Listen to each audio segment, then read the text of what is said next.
Ici, la mode c'est tout un art et on t'emmène à la rencontre des équipes passionnées du musée qui montent leur dernière expo. Et si tu sais pas ce que c'est un plumassier, regarde la vidéo jusqu'à la fin et t'auras la réponse.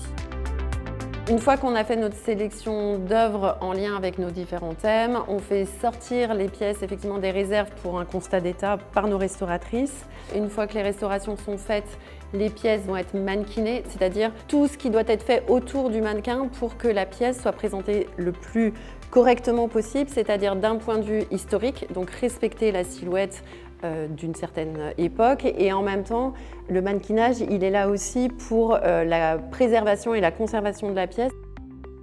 Il y a des pièces anciennes qui sont fragiles, donc c'est quand même assez délicat. On va travailler sur cet ensemble Dries Van Noten où il y a un travail de broderie qui représente des fleurs.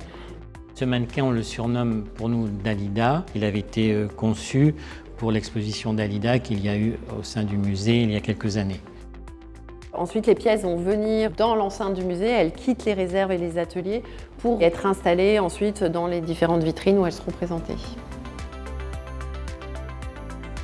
On a sollicité Julien Vermeulen pour présenter son travail au sein de l'exposition. C'est un des grands plumassiers actuels. Il a créé cette composition florale qui est extrêmement subtile, délicate. Et nos équipes l'ont replacé sur le mannequin, vraiment comme si on était en cours de work in progress de la création.